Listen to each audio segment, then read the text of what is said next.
Lyra had just ended one engagement in front of an entire ballroom when Derek Westwood, the billionaire alpha whose influence could secure her pack for generations, followed her toward the exit. She expected mockery. Instead, he offered her a solution no sane wolf should have proposed. 1 year, one mating bond, one contract. She would keep her pack. He would get what he needed.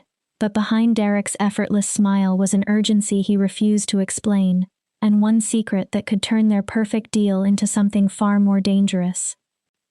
Chapter 1. It was a truth accepted almost everywhere in the shifter world that a female alpha with little fortune must be desperate for a mate. Whether she actually wanted one was irrelevant. The belief was so deeply rooted in every pack and every council that an unmarried female alpha was automatically assumed to be searching for an alliance, and therefore available to whichever male wolf considered himself suitable enough to claim her. "The Council of Elders has reached a decision," Elder Blackwell announced. His lined face gave nothing away as he looked across the chamber at Lyra Wilder. "And we have excellent news for you, Alpha. Victor Holloway has generously agreed to become your mate." Lyra lifted one eyebrow. How incredibly charitable of him. Her voice was flat. A beta willing to mate with an alpha. The sacrifices that poor man is prepared to make. The sarcasm passed completely over Elder Blackwell's head. "We strongly recommend accepting his offer. It would satisfy the succession requirements well before your deadline, and Victor Holloway is not an ordinary beta. He serves directly beneath Derek Westwood." Lyra pressed one hand dramatically to her heart.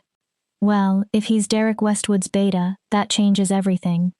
"It should," Blackwell replied sharply. "The Westwood pack controls almost half of the Eastern Territory. Their protection alone could secure your borders for generations." Lyra drummed her fingers against the armrest. Her jaw tightened. She had only 3 months left to find a mate, before everything generations of Wilders had built could be taken from her. "Fine." She rose. "Send word to your generous beta. I accept his proposal." Lyra left the council chamber with her spine straight and her footsteps controlled. Only after she was alone did she allow the anger to surface. It was always the same.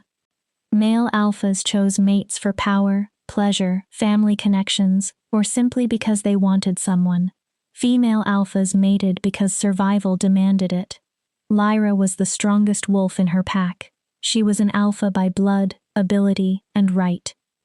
Yet the council treated her like livestock to be traded for protection. And somewhere else in the territory, another alpha was facing a deadline of his own. Lyra knew nothing about it. She had no idea that he was running out of time. And she certainly had no idea how completely their separate problems were about to collide. The crystal champagne flute shattered against Victor's face. A chorus of shocked gasps swept through the grand ballroom of the Westwood estate. Lyra watched expensive champagne drip from Victor's hair, nose, and furious expression. For one brief second, satisfaction warmed her chest. He deserved it. Only moments earlier, Victor had proudly informed her that after their mating, he intended to continue seeing his mistress. He had not told her privately. He had announced it in the middle of a ballroom filled with shifter nobility, influential families, and political allies, and directly in front of the woman he was supposedly about to marry. "Plenty of alphas keep mistresses in arrangements like ours," Victor had said with maddening condescension. "Surely you're not naive enough to think, so I can have lovers too?" Lyra had interrupted him. The conversations around them had died almost immediately. With shifter hearing, everyone nearby could follow every word. Victor had stared at her as though she had asked something absurd. "Of course not." His face hardened. "I have no intention of raising some other male's bastard child." Several men standing nearby laughed. Victor had shared a smug look with them. Then he had ordered Lyra to fetch him a drink. So she had. And she had thrown it directly into his face. Now Lyra turned on her heel. Victor sputtered behind her, but she kept walking. Her decision was made. She would not mate with him. Her pack desperately needed an alliance, but she would rather face the council than hand control of her life to an arrogant fool. Unfortunately, walking away from Victor also destroyed what might have been her final realistic option. 3 months of searching had brought her to him. The other packs still willing to negotiate were worse. In their world, alphas ruled because they were the strongest and most dominant wolves. They protected their packs through power, authority, and the strength of their shifts. Female alphas were rare. That made women like Lyra inconvenient to tradition. Her council had spent years insisting that taking a mate would legitimize her leadership. Pack law only made matters worse. An unmarried female alpha was expected to secure a consort within 6 months, or become vulnerable to a succession challenge. Lyra's remaining time was disappearing quickly. She pushed through the crowd. The council would be furious. Her pack needed resources they could not easily obtain alone, and she had just humiliated the man who was supposed to provide them. She spotted glass doors leading toward a balcony and headed for them. Her attention stayed locked on the exit. Because of that, Lyra failed to notice the subtle shift in the room. People moved aside. Heads lowered. A tall man rounded the corner directly ahead of her. Lyra walked straight into him. Something cold splashed across her chest. She looked down. Dark crimson wine spread across the gray silk of her dress. Shit. The sharp scent of wine reached her nose, mixed with a distinctly masculine fragrance. Sorry about the dress. A smooth, deep voice came from above her.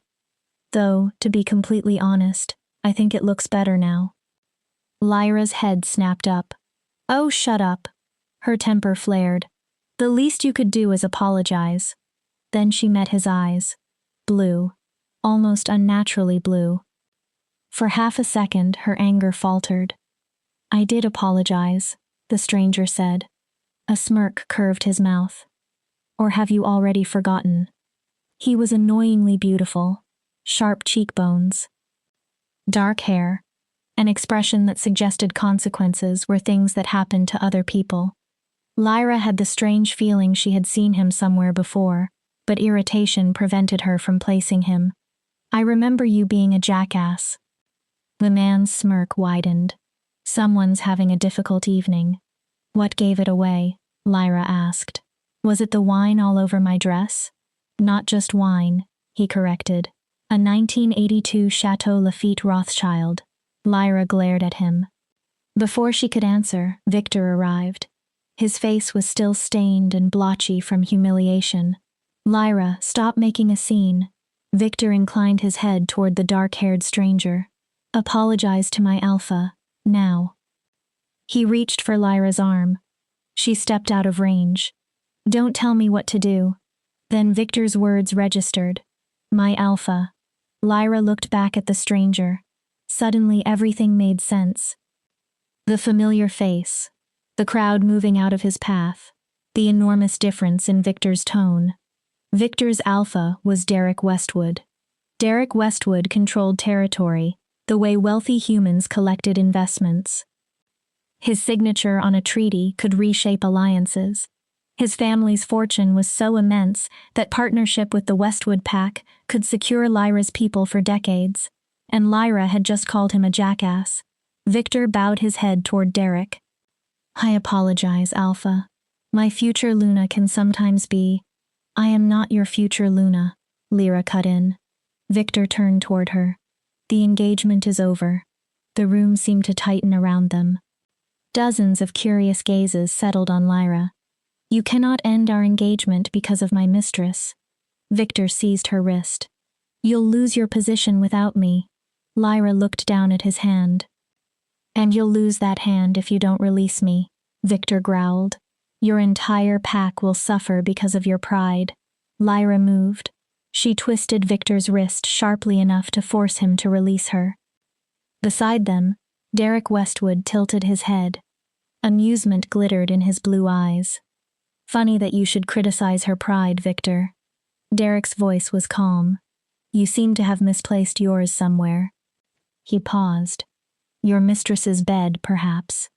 Victor's face darkened from red to purple. Alpha, with all due respect. So you agree she's owed respect? Derek pointed lazily toward Lyra. Good. Because she's the alpha standing here, not you. Derek lifted another glass of wine and took an unhurried sip. Lyra released Victor's wrist. I would rather lose my position than spend another minute pretending you're worth the air you breathe. Then she walked away. The satisfaction lasted only seconds. Reality settled over her again. She had just destroyed what remained of her mating prospects. She had publicly humiliated one of Derek Westwood's senior wolves, and she had done all of it in front of the most powerful alpha on the continent. Maybe an alpha was supposed to be smarter than this. Maybe she had just proven her counsel right. Where are you going? Derek's voice followed her. Lyra turned. He was walking after her. That maddening smirk remained on his face. Home. She continued toward the exit. Now, if you'll excuse me. Why so early? Derek sounded genuinely confused.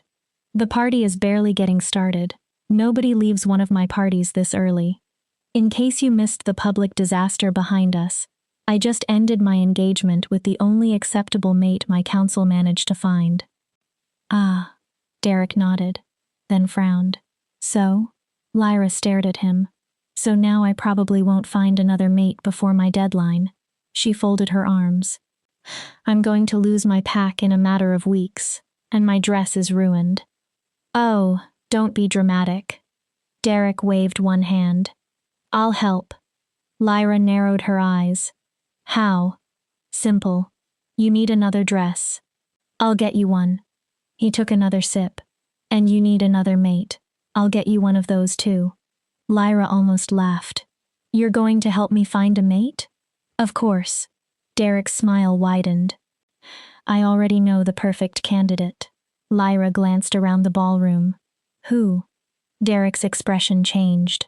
Something almost predatory entered his smile. His blue eyes locked onto hers. Me. Chapter 2. Lyra stood inside a private dressing room, staring at an impossible selection of gowns Derek's staff had produced within minutes. Music from the party drifted faintly through the walls.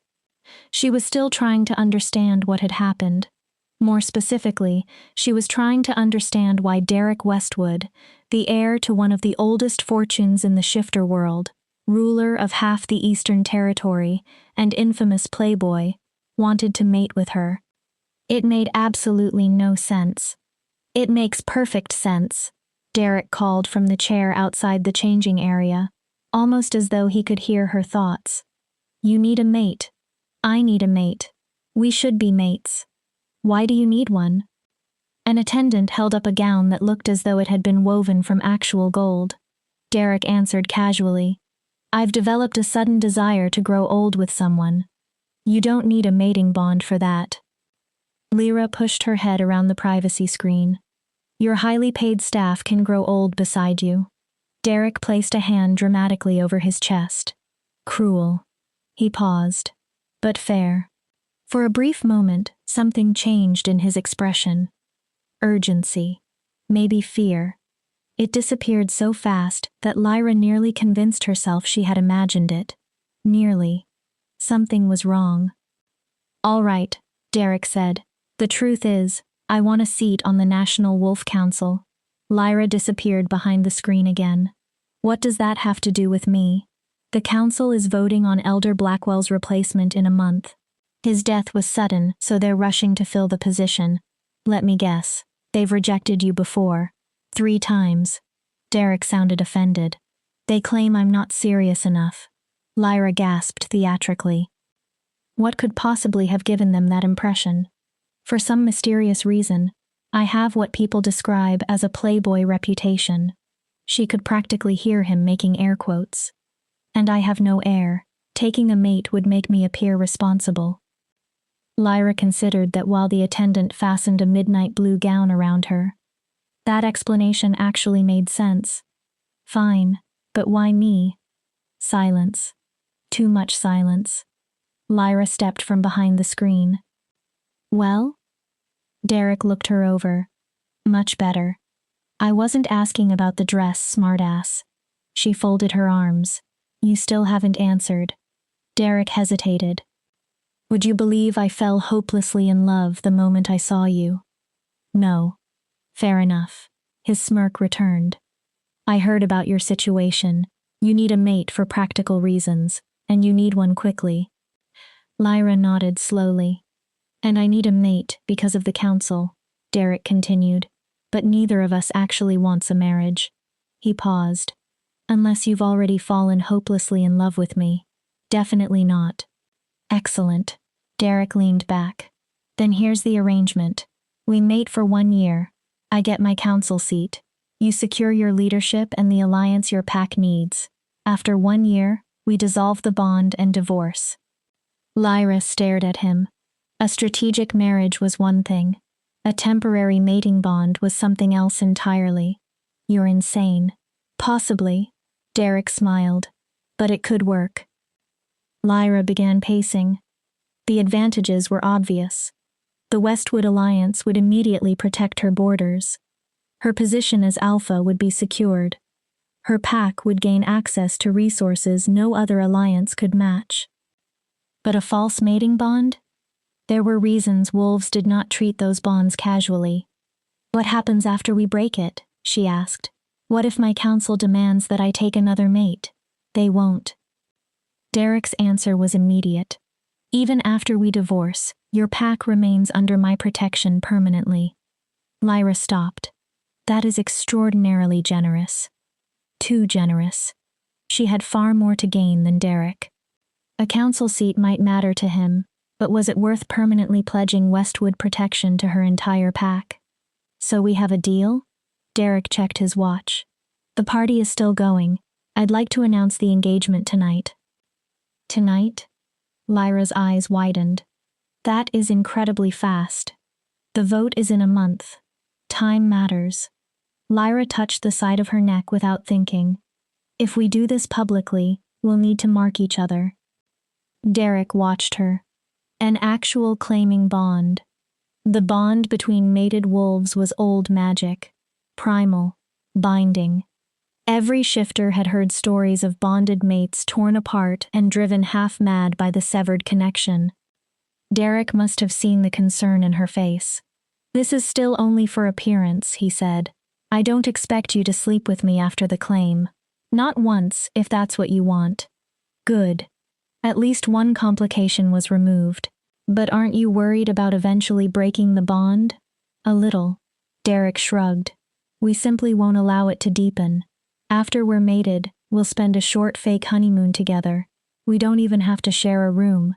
Soon after that, we go back to our separate lives and barely see each other for the rest of the year. Lyra studied him. He had an answer for everything, almost as though he had planned the entire conversation before approaching her. But she had few options left, and whatever Derek's private motives were, Lyra had a responsibility to her people. We need a contract. Obviously.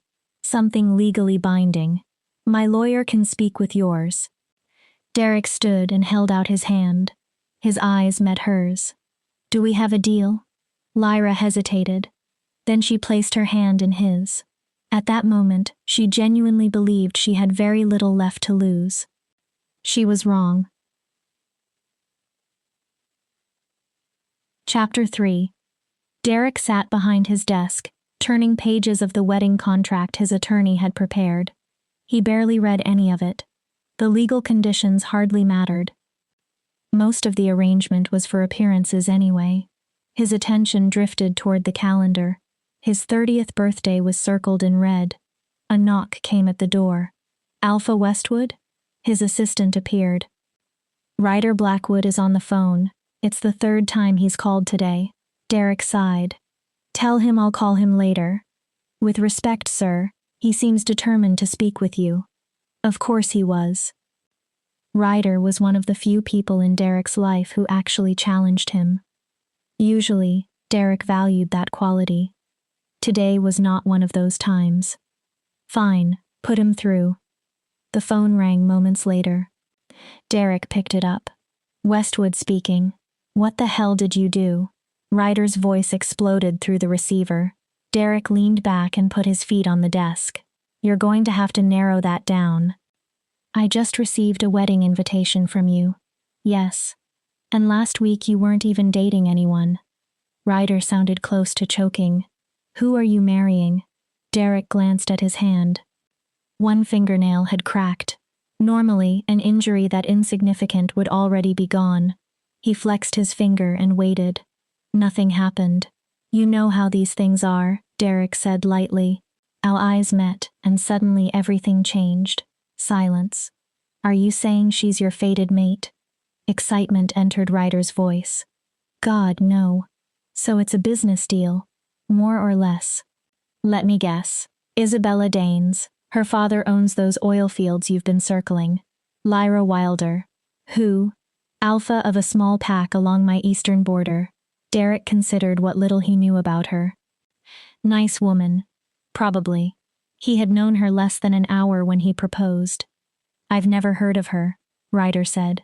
Are you merging packs? No. She'll remain alpha of her own territory. Independence matters to her. Then what exactly are you getting out of this? Derek tossed a paperweight between his hands. What's with the interrogation? Can't a man decide to marry? Not when the man is you. For 1 second, Derek considered telling Ryder everything. Then instinct stopped him. Relationships were transactions. Information was power. Sharing the truth would not help either of them.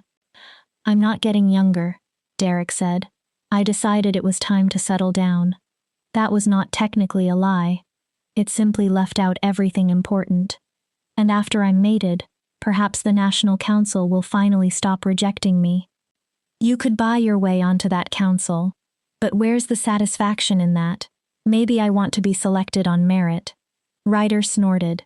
Come on, Derek. What's really happening? That was the problem with real friends. They asked questions. Most people around Derek knew better. Don't trouble yourself. Now I'm definitely troubled. Ryder paused.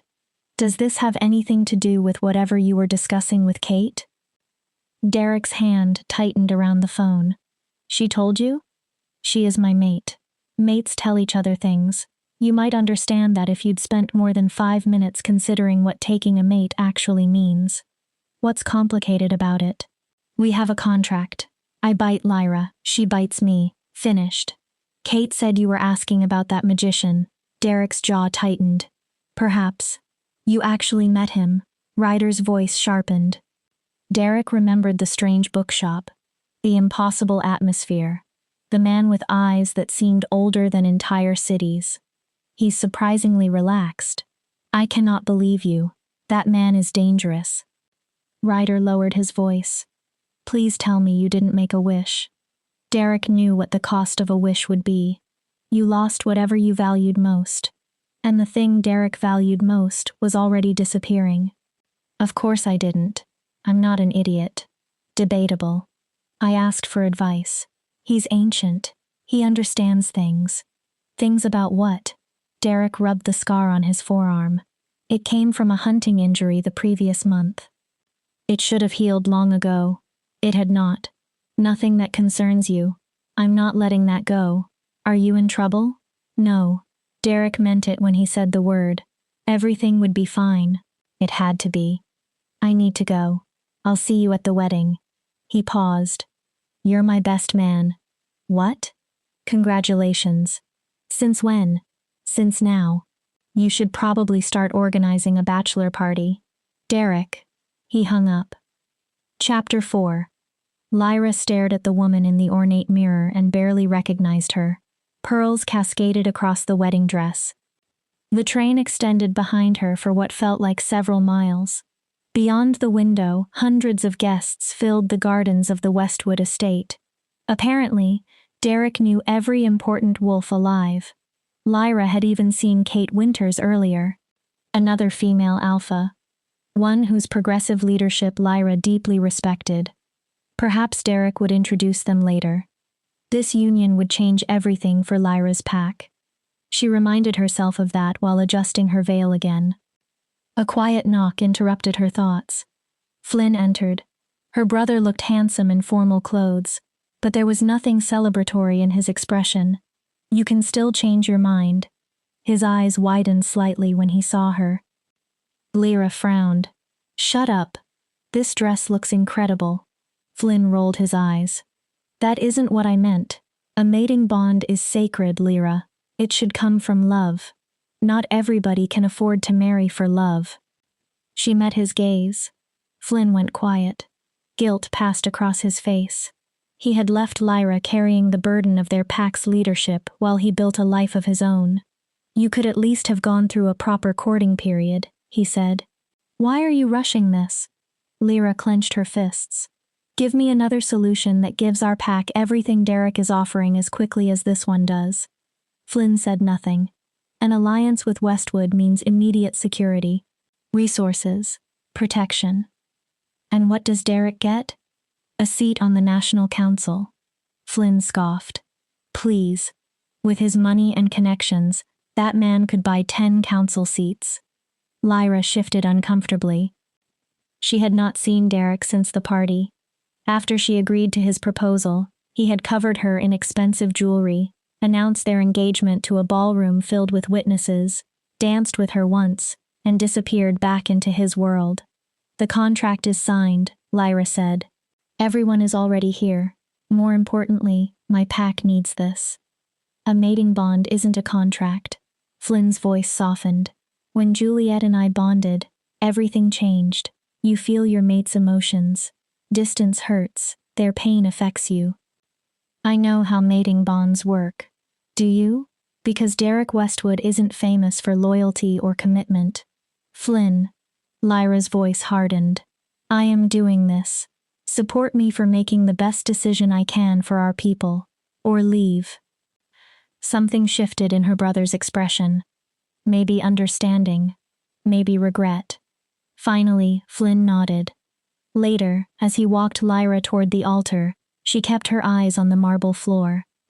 Because some part of her knew he was right. She was about to bind herself magically to a stranger, and she had no idea what it would do to either of them. When they reached the altar, Lyra finally raised her eyes. Derek was not there. The space beside the officiant stood empty. Lyra glanced at Flynn. His jaw tightened. Whispers spread through the crowd. Curious faces turned toward her. Some looked amused. Others looked pitying. Ryder. A sharp female voice came from the front. Where the hell is Derek? Ryder Blackwood gave Kate Winters a helpless shrug. Kate glared at him. Well, don't just stand there. Go find him. Ryder had barely moved when a side door flew open. Derek Westwood rushed inside. His tie sat crooked. His dark hair was slightly disordered. He wore an absurd expression of alarm that somehow still managed to look charming. I'm here. I'm here. He waved toward everyone. Sorry, lost track of time. He crossed the room with the confidence of a man who had never experienced a meaningful consequence in his life. The guests actually applauded.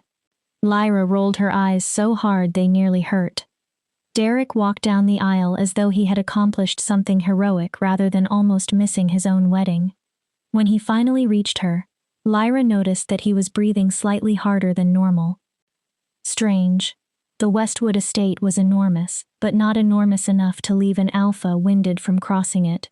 Derek kissed her cheek. And how is my future lover this morning? Up close, Lyra noticed more. His skin looked pale beneath his tan. Shadows darkened the area beneath his eyes. Are you all right? His scent was different. His normal cologne was there. So was the powerful alpha scent Lyra associated with him. But underneath both was something metallic. Blood. Perfect. Derek flashed a grin and faced the officiant. May we begin, Alpha? The man asked. Don't ask me. Derek shrugged. Ask my future mate. The officiant looked toward Lyra. She nodded. The ceremony began. They drank from silver goblets. Their wrists were bound together with red silk. Ancient shifter ritual mixed with legal human ceremony. Lyra tried not to focus on the fact that Derek's hand remained covered by a glove. This ceremony was only the beginning. The true binding would happen later before a smaller group of witnesses. Within hours, they would exchange claiming bites. and then the contract would no longer be the only thing holding them together. Chapter 5. We gather according to the sacred traditions of our ancestors to witness the claiming bite that will bind these alphas in body, spirit, and magic. Lyra swallowed. She and Derek faced each other inside a private chamber of the Westwood estate. Only a few witnesses had been permitted inside. In moments, ancient magic would tie her to a man she barely knew. Step forward. The officiant continued the ritual. Lyra met Derek's eyes. For once, there was no playful mockery there. His blue gaze was steady, serious. Derek took her hands in his gloved ones. The officiant finished speaking. You may now mark one another with the claiming bite. Traditionally, the female begins. Lyra froze. Her heart hammered. Derek's scent surrounded her. Cedar. Smoke. And again that faint trace of unhealed blood. She wanted to ask why he still wore gloves. Before she could, Derek began unbuttoning his shirt. The smooth line of his throat was exposed. Oh God. This was real. Would you rather I go first? Derek's voice dropped to a whisper. Lyra nodded. Not because she was frightened of him. Something deeper had awakened inside her. Something primal. She needed to know what his claim would feel like. Derek stepped closer. His body heat surrounded her. One hand settled on her hip. The other cradled the back of her head. His lips brushed her neck. The contact was unexpectedly gentle, almost reverent. Lyra. Yes. His teeth pierced her skin. Pain exploded bright and sharp through her body. She gasped. Then the pain changed. Heat spread through her like molten gold. The mating bond opened, and suddenly Lyra could feel him. She felt the taste of her own blood through his senses, the heat surging through his body, the strain in his control. Her knees weakened. A sound escaped her before she could stop it. Her hands closed around Derek's arms. His scent, already powerful, became overwhelming, necessary. His mouth remained against the wound. His tongue moved slowly over the bite. It should have soothed the sting. Instead, every touch burned in a different way. Lyra arched toward him before she could stop herself. Her fingers entered his hair. She meant to push him away. Instead, she held him closer. The bond tightened, anchoring, claiming. When Derek finally lifted his head, his pupils were wide. Blood darkened his lips. It should have disturbed her. It did not. Your turn. His voice was rough. Lyra moved before hesitation could return. Her teeth sank into Derek's neck. A deep growl tore from his chest. His entire body jerked. His hands closed around her waist. The sensation rushed back through the bond like lightning. There was suddenly no clear boundary between where Lyra's feelings ended and Derek's began. Pain. Desire. Restraint. And beneath all of it, something unexpected. Loneliness. One last wave of magic moved between them. Then the connection locked into place. It is done, the officiant said quietly. May your union be blessed. He left. The door closed. Silence filled the chamber. The tension did not disappear with the witnesses. If anything, it became stronger. Lyra stared at Derek. Derek stared at her. Something invisible pulled between them. Without consciously deciding to move, they drifted closer. Derek swallowed. Thank you. He touched her shoulder briefly. Then he smiled. The smile was too bright, too strained. Well, he stepped backward. I should probably go. Lyra blinked. Derek's tone became deliberately casual.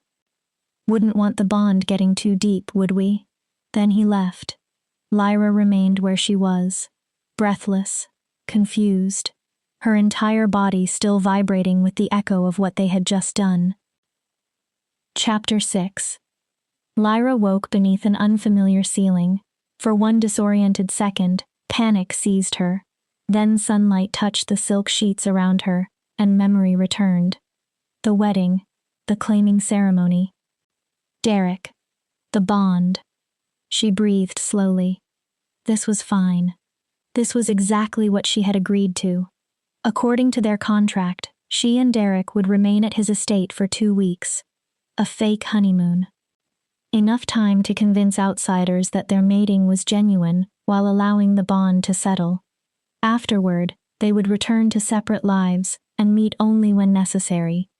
2 weeks inside one of the most luxurious homes in the country should not be difficult. The bedroom alone was larger than Lyra's living room. The mattress was absurdly comfortable, and the arms wrapped around her waist were surprisingly gentle. Lyra froze. Arms. She turned her head. Derek Westwood was sleeping beside her. His face looked different in sleep. Younger. Less guarded. One arm lay comfortably around her, pulling her against his chest as though they had slept like this every night for years. Lyra stared. Then she violently extracted herself from his embrace. Derek barely moved. So Lyra did the most reasonable thing available. She hit him. What the hell? One blue eye opened. What? His voice was rough with sleep. You're in my bed. Derek looked around. Well, technically. He dropped back onto the pillow. This is my bed. This is my house. Lyra grabbed a pillow and hit him with it. Derek grunted. We're married, she said sweetly. What's yours is mine, baby. And what's yours is mine. Derek buried himself deeper beneath the covers. Which means this is still my bed. Good night. Lyra got up and pulled the curtains completely open. Brilliant morning light flooded the room. Derek groaned. Now you're being cruel. Why are you here? Don't know. He shrugged beneath the blankets. Can't remember. The words sounded dismissive. The mating bond said otherwise. Lyra felt genuine confusion beneath Derek's irritation. Then she noticed something else through the connection. A deep ache behind her eyes that did not belong to her. Nausea rolled through Derek strongly enough that Lyra's own stomach tightened. Are you hungover? She frowned. What else could it be? Shifters don't get sick. Derek's eyes opened immediately. Of course we don't. He sounded almost offended. Derek sat up and reached toward the clock on the bedside table. Then he stopped. Alarm exploded through the bond. Lyra followed his gaze. A deep cut crossed Derek's left palm. The wound remained red, raw, and open. She remembered seeing blood on his glove after the ceremony. Did you injure your hand again? Derek did not answer. That should have healed already. For wolves, injuries repaired themselves rapidly. Cuts vanished within minutes or hours. Even broken bones rarely took longer than a day. Something this small should no longer exist. Derek? He stared at his hand. It didn't work. The words were so quiet Lyra nearly missed them. Then fear hit her through the bond. Raw, uncontrolled. It lasted only a second before Derek slammed some invisible emotional barrier into place. He jumped out of bed. His movements looked uncharacteristically awkward. What's happening? Lyra followed him. Derek was still wearing the rumpled suit from their wedding. Even his shoes were on. He moved rapidly toward the bedroom door. Where are you going? No answer. Derek opened the door, then abruptly slammed it shut. He opened it again, stared into the hallway, closed it. What are you doing? Quiet. I need to concentrate. He shut his eyes, breathed, opened the door again. The same hallway waited beyond it. Derek swore. Derek! Silence. The alpha command in his voice was strong enough to momentarily stop Lyra. He gripped the handle again, closed his eyes, focused, then pulled the door open. From behind him, Lyra could not see what he saw. But Derek's shoulders relaxed. Perfect! Before Lyra could move closer, he stepped through the doorway. The door closed behind him. Hey! Lyra rushed forward. She pulled it open. The ordinary hallway extended ahead of her. Empty. No Derek. She stepped outside and searched both directions. Derek? Her voice echoed through the enormous house. Nothing. She checked the bathroom, the closet, She even looked beneath the bed. Her new mate had vanished. Chapter 7. Derek stumbled across the threshold. Warm air surrounded him. The bookshop looked exactly as he remembered. Shelves climbed impossibly high. The air smelled of old pages, dust, and something distinctly magical. Moonlight entered through tall windows. "You again." The magician appeared from behind a stack of books. His green eyes were unimpressed. Copper-colored hair fell carelessly across his forehead. "After everything we explained to you about why making a wish to escape your curse was a terrible idea." A human woman emerged between the shelves carrying an ancient-looking scroll.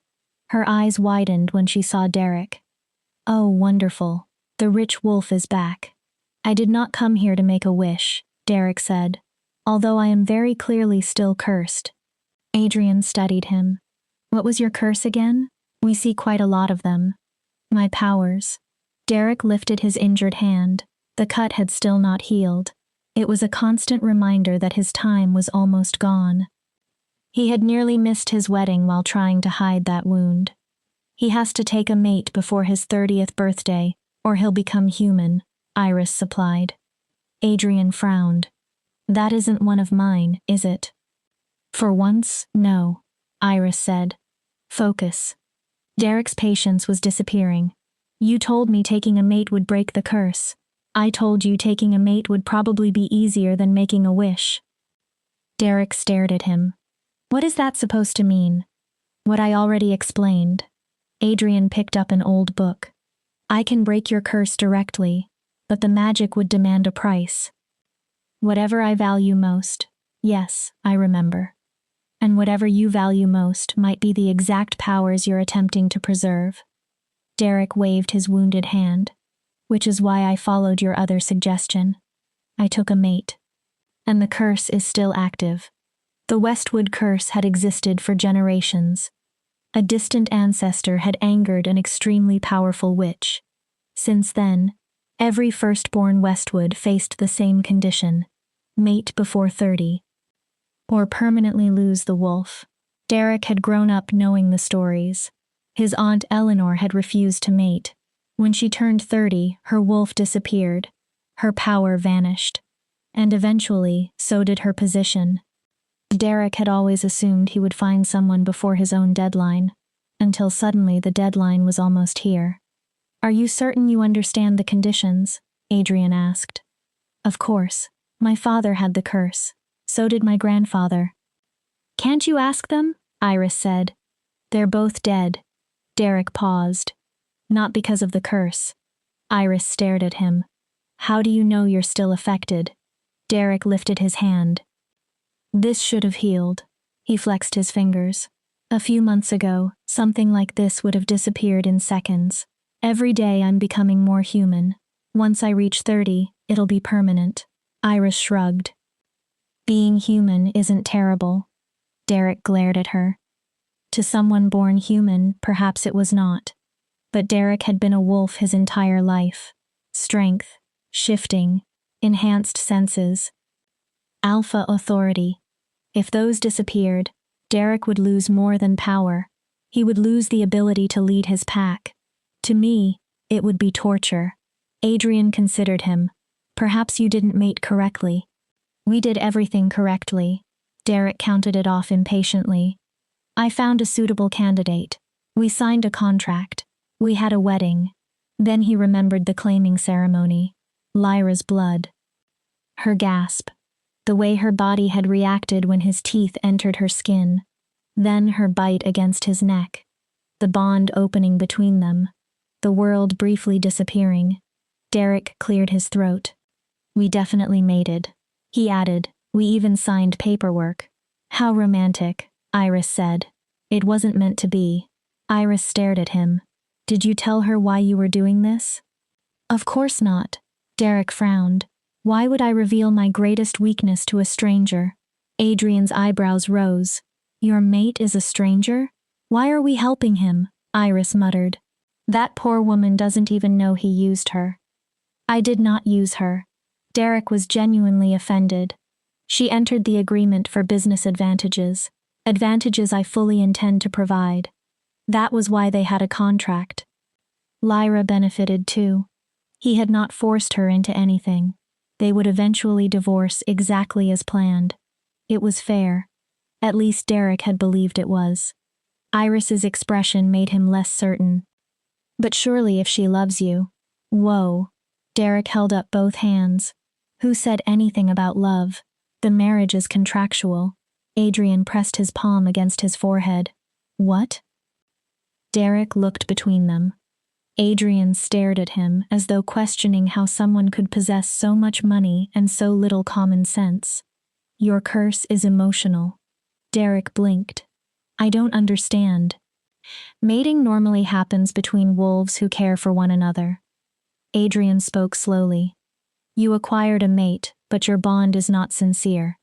We are physically and magically bonded. Yes. Adrian sighed. But if the curse requires genuine love, your convenient interpretation won't satisfy it. Derek felt cold. My father only told me I needed a mate before I turned 30, and you assumed the legal and physical bond was the important part. That's generally how mating works. Curses are precise, Adrian said. If the condition requires true love, a contract won't fulfill it. Derek stared at him. So what are you saying? He attempted a laugh. I should have made sure my mate actually loved me? Neither Adrian nor Iris laughed. The expression on their faces made Derek's stomach drop. Chapter 8. Lyra paced through her new bedroom. The claiming mark at her neck pulsed softly. A constant reminder of the man bound to her, a man who had mysteriously disappeared hours earlier. She had moved from anger to confusion, then from confusion to something hollow that she absolutely refused to call disappointment. Eventually, hunger forced her out of the room. She wandered through the enormous Westwood estate, searching for a kitchen. The house was a maze of marble floors, priceless artwork, and far too many doors. She accidentally discovered a huge library, then a music room filled with instruments she could not identify. Finally, she reached a dining area. A member of the household staff immediately appeared. Mrs. Westwood. The woman bowed slightly. Would you care for breakfast? Lyra nearly laughed. Mrs. Westwood. That was her now. After eating, she explored the master bathroom. It was nearly larger than the house where she had grown up. The bathtub was impossible to resist. Lyra sank into hot water scented with unfamiliar oils. Her thoughts returned to Derek, his strange behavior, the blood, the glove, the panic through their bond. Something was wrong. It is not your problem, Lyra reminded herself. The mating bond disagreed. By the time she left the bath, she had decided she wanted answers. Wrapped in a thick robe, Lyra opened the bedroom door. Then stopped. Derek was sitting on the bed. One leg bounced restlessly. The smile he gave her was dazzling. There she is, my beautiful mate. He patted the mattress beside him. Lyra crossed her arms. What is wrong with you? I was thinking we should learn more about each other. Derek spread his arms. Perhaps while cuddling. No. Fair. His smile remained. What about dinner? I ate. Dessert? Derek brightened. There's always room for dessert. Everything about his face and posture suggested easy confidence. The bond told a completely different story. Tension poured from him. Not ordinary tension. Anxiety. Fine. Curiosity defeated irritation. I'll come downstairs shortly. Relief swept through Derek strongly enough that Lyra felt it. Perfect. 20 minutes later, Lyra changed into pajama pants and a t-shirt. If Derek wanted to play games, she would not help him by dressing for one. A staff member directed her toward another dining room. Lyra pushed open the double doors and stopped. The room looked like something pulled from an extravagant romance novel. Candles burned everywhere. Desserts covered the table. Flowers overflowed from enormous arrangements. A string quartet played in the corner, and Derek stood at the center of it all in a tailored suit. Lyra gestured at the room. What the hell is this? Dessert. Derek pulled out a chair. Please sit. There are men playing violins. Would you prefer piano, darling? Derek reached for her hand. Lyra pulled away. Seriously, what is happening? Nothing. His smile was too bright. The bond vibrated with anxiety. Then why are you stressed? Derek pouted. Actually pouted. Perhaps I'm sensing your tension. Then Lyra realized something. If she could feel Derek through the bond, he could feel her too. The idea made her suddenly uncomfortable. Try this. Derek lifted a spoonful of chocolate dessert toward her mouth. It'll help. Derek, stop trying to distract me with. The spoon entered her mouth. Lyra stopped speaking. Chocolate melted across her tongue. Rich. Smooth. Hints of orange. A faint touch of sea salt. That is actually incredible. I know. Derek grinned and offered another spoonful. Did you make it? Would you like me more if I said yes? Lyra snorted. My mother used to make this. It's my favorite dessert. I know. His voice softened. Flynn told me.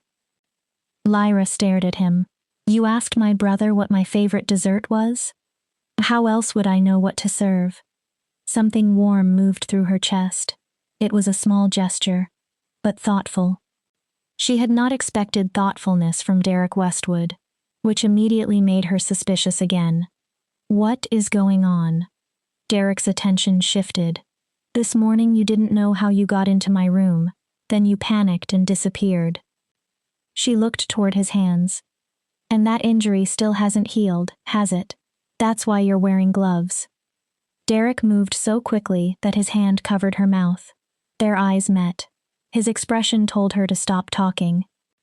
He turned toward the musicians and staff. Leave us. The room emptied within seconds.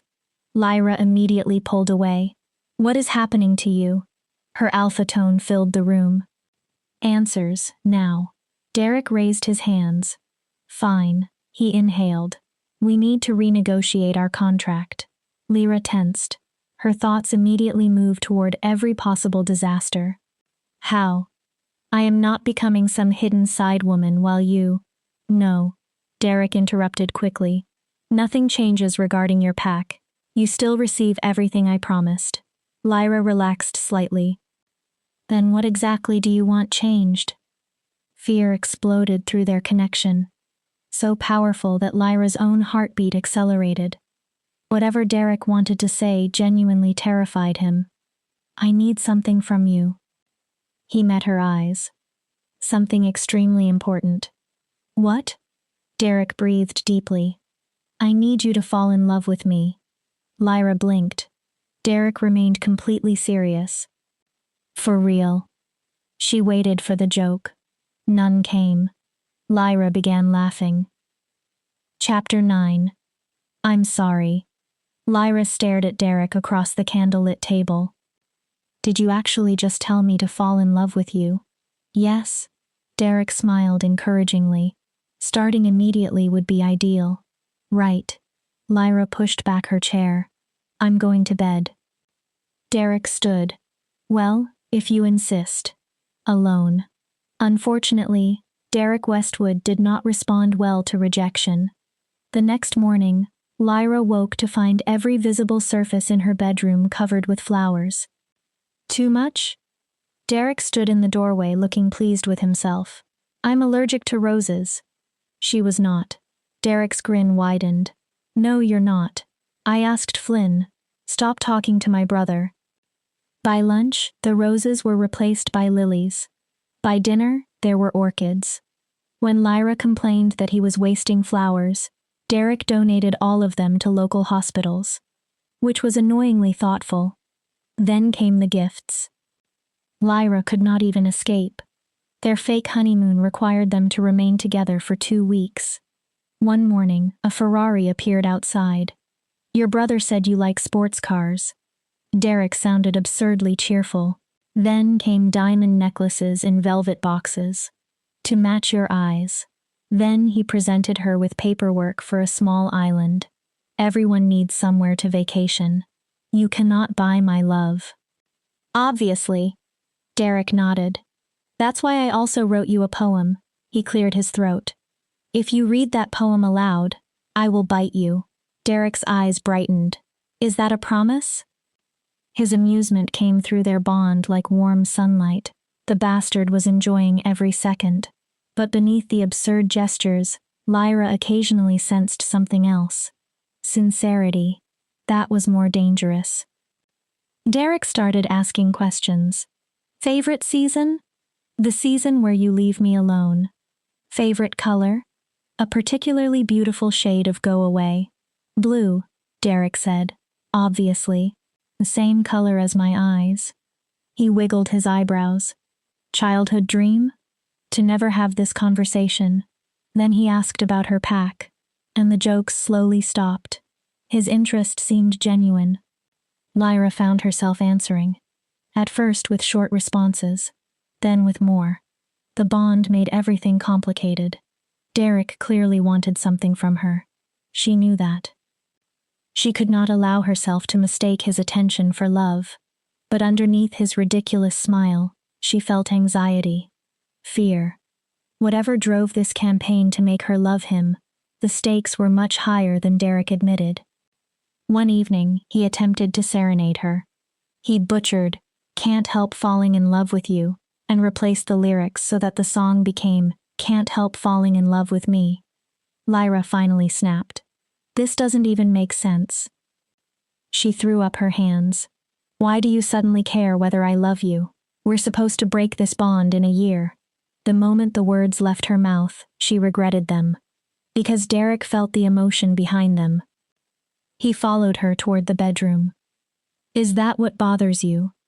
Real concern entered his voice. Lyra, I'm obviously not going to break our bond after you've fallen in love with me. After I've fallen in love with you. She stared. You sound very confident. Look into my eyes. Derek pointed at his own face. Tell me you feel absolutely nothing when you look into these. I feel a powerful urge to hit you. Lyra smiled and slammed the door. Alone, she pressed one hand against her chest. The problem was that she did feel something. Too much. Through the bond, she sensed what Derek tried hardest to hide. Fear, loneliness, curiosity, and something growing stronger every time she resisted him.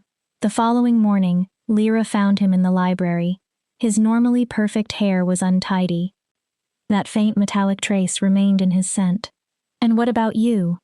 She spoke quietly. Are you planning to fall in love with me too? Derek went still. Would you like me to? The question sounded almost shy. No. Lyra's sarcasm sharpened. My dream is to fall deeply in love with someone I'm magically bound to, while he feels absolutely nothing for me. Then I can spend the rest of my life being reminded of it every day. Derek frowned. You're being sarcastic. Of course I'm being sarcastic, you idiot. She turned. Derek caught her arm. Not forcefully. His touch was careful. Okay. His expression changed. I understand. Lyra looked at him. I've been an ass. That is the first intelligent thing you've said. It isn't fair for me to expect you to love me if you know I'll never return it. Derek cleared his throat. If you want me to, I'll try. Try? Lyra stared. You say that like loving me is an unpleasant assignment. I can't guarantee something like that. Derek became defensive. Besides, you're making absolutely no effort to seduce me. He pointed toward her oversized pajamas. Of course I'm not. You're the one trying to make me fall in love, not the opposite. Derek folded his arms and pouted. The pout was irritatingly attractive, and Lyra strongly suspected he knew it. The next few days became a war. Lyra wore the worst clothes she owned. She talked while eating. She left damp towels on Derek's expensive furniture. She deliberately tried to make herself impossible. Instead of becoming disgusted, Derek became increasingly entertained. And the bond kept betraying them both. Lyra started feeling guilty. Finally, Derek stopped joking.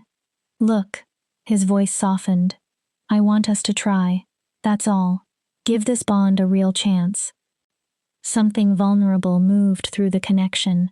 Something frightened. Lyra's defenses weakened. Why now? She folded her arms. What changed, Derek? You didn't want a real relationship before. Derek looked away. I have a fantastic idea for a date. There. Lyra pointed at him. That. You keep doing that. Doing what? Distracting me. She stepped closer. Something is wrong. I can feel it through our bond. Every time I ask, you throw flowers at me, or give me another ridiculous present. The Ferrari was not ridiculous. I love the Ferrari. That is not the point. Derek looked smug. Lyra lost her patience. Stop it. Her voice rose.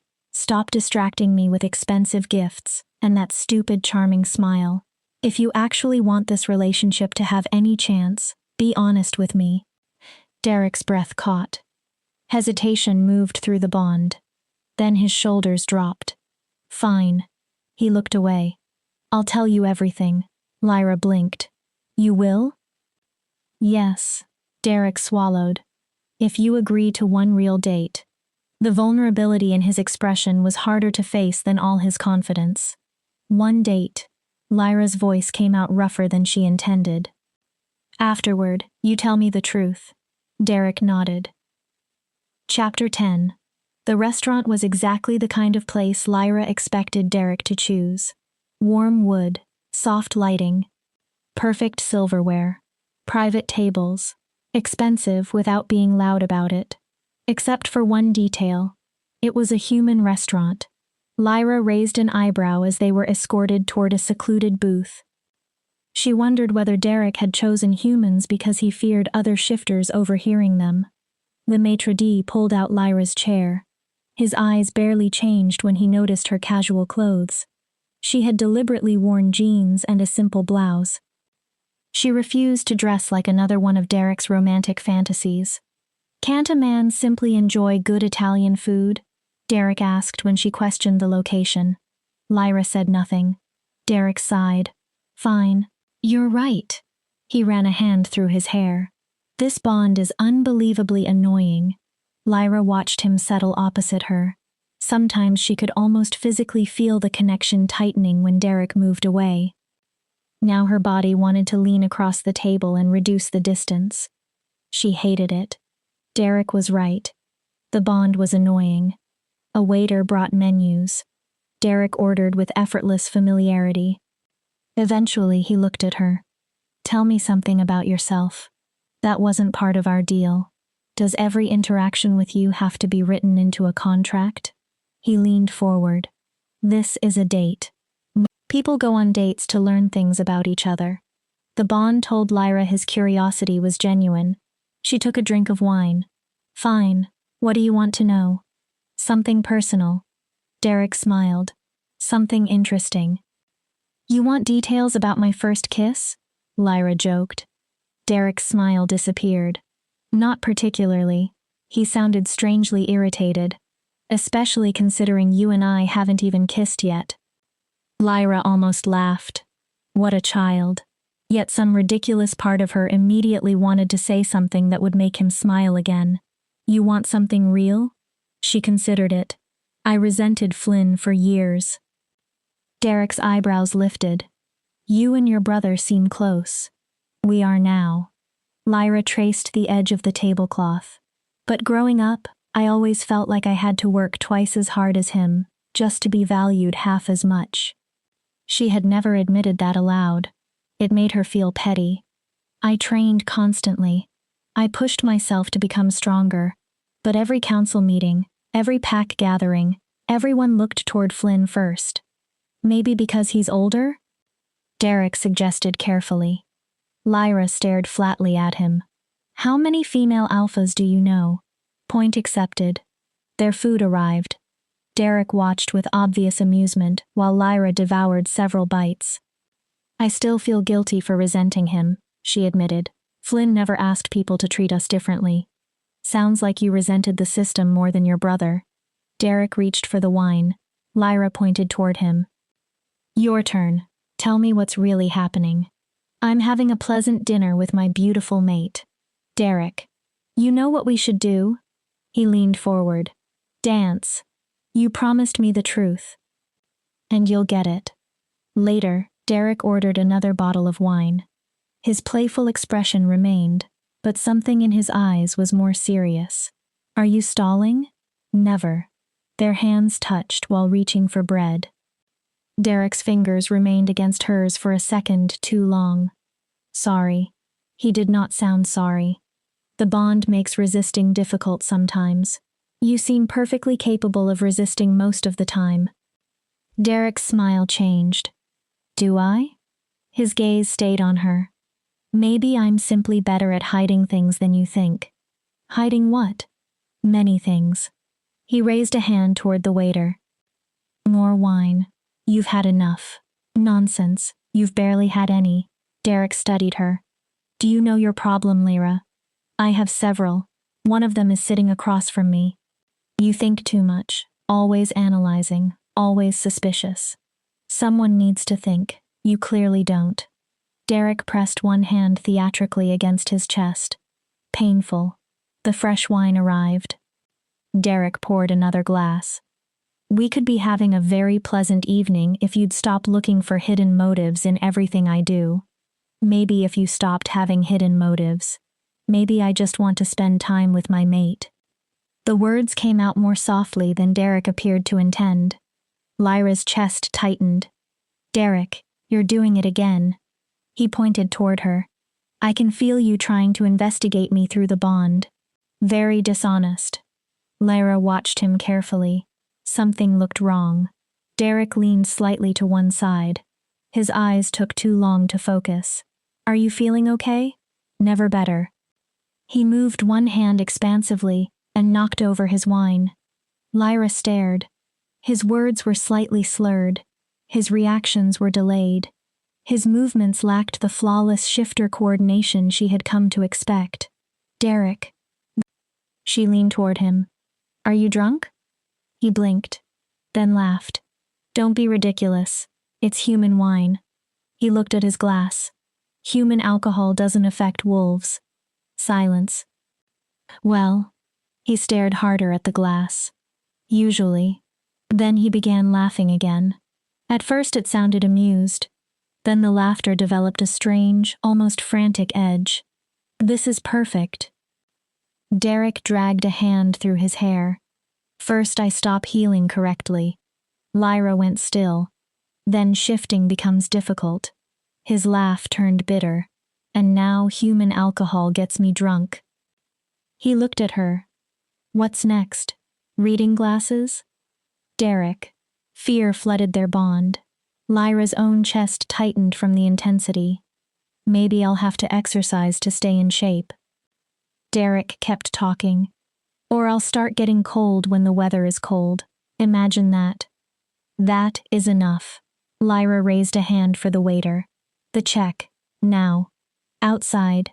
Cold night air hit them. Derek stumbled. I'll drive. Lyra took the keys from his hand. He allowed her to help him into the passenger seat, then immediately began pressing buttons on the dashboard. This car has heated seats. Derek looked amazed. I've never needed heated seats. He glanced at Lyra. Do you think I'll need them soon? When I'm... He stopped. When you're what? Derek ignored the question. The bond felt strange during the drive. Thick, warm, blurred by alcohol and emotion. Once they returned to the estate, Derek kept drifting into Lyra's personal space. You smell good. His hand settled at her waist to steady himself. Have I told you that? You are extremely drunk. Maybe. His thumb moved slowly against her hip. That doesn't make it untrue. Lyra's heart accelerated. Derek. She barely knew why she asked. Do you ever want to touch me? All the time. His answer came immediately. It's incredibly distracting. Longing surged through the bond. So intense, Lyra stopped breathing for a moment. You never told me. Of course not. Derek lifted one strand of her hair. You already think I'm ridiculous. Getting him upstairs required every bit of Lyra's self-control. Because she felt the attraction too. The constant pull. The humming beneath her skin whenever Derek came near. And tonight he kept touching her. A palm against her back. Fingers across her arm. His shoulder brushing hers. When Lyra finally helped him sit on the bed, the bond stretched between them like something alive. Derek looked at her. I just realized something. What? We've never kissed. Before Lyra could respond, Derek leaned forward. His lips touched hers. The kiss was not aggressive, not dramatic. It was surprisingly gentle, almost sweet. The bond ignited. For one dangerous moment, Lyra let herself fall into it. The softness of his mouth, his taste, the warmth rushing between them. Then Derek slowly pulled away. His blue eyes were heavy. I suppose I should tell you. His words came softly. About what's happening to me.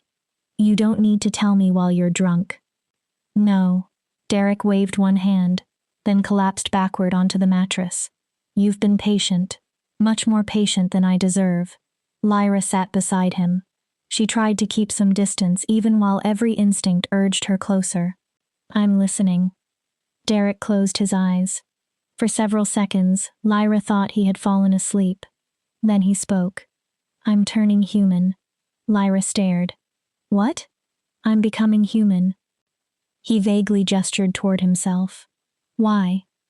She had known something was wrong with his health. She had never imagined this. Why are you becoming human? Curse. What? Fear moved sharply through the bond. Derek's voice remained almost casual. My great-great-grandfather managed to offend an extremely powerful witch. He struggled with his tie and nearly tightened it around his neck. You know, family traditions. She cursed your family? If the firstborn doesn't find a mate before turning 30. Derek opened one eye. A real mate. He swallowed. Not somebody contractually attached to me for money or business reasons. Lyra understood. A mate who loves you. Derek nodded. I didn't know that part when I met you. His words slowed. I thought the bond itself would be enough. Everything suddenly made sense. The rushed proposal. The marriage. The panic after the claiming ceremony. His sudden campaign to make her love him. That's why you aren't healing. Lyra spoke slowly. And why shifting is becoming difficult. Anger should have come first. Derek had used their marriage in an attempt to escape his curse. He should have told her. But guilt and self-recrimination poured through their connection. And Lyra understood another truth. If their positions were reversed, she was not certain she would have trusted a stranger with a weakness that dangerous either. Derek had told her he wanted her to love him. He had only hidden the reason. Do you really dislike me? Derek's voice interrupted her thoughts. Not even a little? Lyra looked down at him. His expensive suit was wrinkled. Dark hair fell over his forehead. His eyes were clouded with wine. For once, the vulnerability on his face perfectly matched what she felt through the bond. Lyra opened her mouth. Before she could answer, Derek's eyes closed. He gently patted her hand. It's fine. His voice became quieter. I know you're only here for your pack. A pause. I understand. Then he fell asleep. Lyra sat beside him in the darkness. The bond hummed quietly. Her heartbeat refused to slow. Because Derek was wrong about one thing. She did like him. And Lyra had absolutely no idea what she intended to do about that. Chapter 11. Derek woke convinced that an army of tiny miners had moved into his skull. Sunlight was unbearable. His mouth tasted as though something had died inside it. So this was a human hangover. Wonderful. He made it halfway to the bathroom before nausea overtook him. Derek barely reached the toilet. Apparently, humans had another charming weakness. Vomiting. Alpha Westwood? His housekeeper's voice came through the closed door. Are you all right? Derek forced authority into his voice. Fine. He swallowed. Exercising. At 6 in the morning? Yes. Derek retched again, more quietly. A new training program. Extremely exclusive. Silence outside. Should I call someone? Absolutely not. Derek summoned everything resembling alpha authority while clinging to a toilet. I am perfectly fine. That will be all. 2 hours and several miserable episodes later, Derek was definitely not fine. He lay on the cool bathroom floor wondering whether death might be preferable. Then a familiar scent reached him. You look terrible. Lyra stood in the doorway. Derek did not move. Impossible. I never look terrible. She walked through the bedroom. Then the bathroom lights dimmed. Derek almost thanked the moon goddess. Juliet gave me instructions for treating a human hangover. Lyra returned carrying supplies. Apparently you need water, painkillers, and electrolytes. I need nothing. Derek attempted dignity. Except perhaps immediate death. Lyra ignored him. She helped him sit. Small sips. She handed him water. And take these. Derek examined the pills. What are they? Advil. Very exotic. Despite several complaints, he allowed her to care for him. The medicine gradually helped. When Lyra guided him back to bed, Derek did not fight her. This is humiliating. He buried his face in the pillow. Yes, because my opinion of you was so incredibly high before today. Her fingers moved gently through his hair. Without thinking, Derek leaned toward her touch. You don't have to stay. Even while saying it, he shifted until his head rested in her lap. Shut up and sleep. To his surprise, Derek obeyed. Her fingers continued moving slowly through his hair. The bond settled. For the first time since his powers began disappearing, Derek felt safe. He fell asleep knowing Lyra would never tell anyone she had seen him like this. When he woke again, darkness had fallen outside. Somewhere during sleep, their positions had changed. Derek's body curled around Lyra, their legs tangled together. Warm contentment traveled through the bond. Perhaps having a mate was not as terrible as Derek had always imagined. The following morning he felt almost normal. His head was clear. His stomach had stopped revolting. And his thoughts were full of Lyra. She had cared for him. He should do something for her in return. Not another island. Not diamonds. Something personal. Thoughtful. Lyra carried the expectations of an entire pack every day. Perhaps he could arrange something that allowed her to rest for once. He was still considering possibilities when Lyra joined him at breakfast. She played with her napkin. I think we should break our bond. Derek stopped with his coffee halfway to his mouth. What? You need to find someone who can genuinely fall in love with you. Her tone was gentle. You won't do that while you're mated to me. Derek slowly lowered his cup. He wanted to protest. More surprisingly, he wanted to feel hurt. But Lyra's concern came through the bond. It was real. He forced a laugh. After seeing me yesterday, I suppose your chances of falling desperately in love have disappeared entirely. Lyra's expression softened. Sympathy. Derek hated it. This was always business, she said. You need the chance to create something real with someone. Derek immediately shut down everything he was feeling. She was right. This had always been a transaction. If Derek had started wanting more, that was his problem. Trying to push Lyra into loving him had been unfair. It had also been foolish.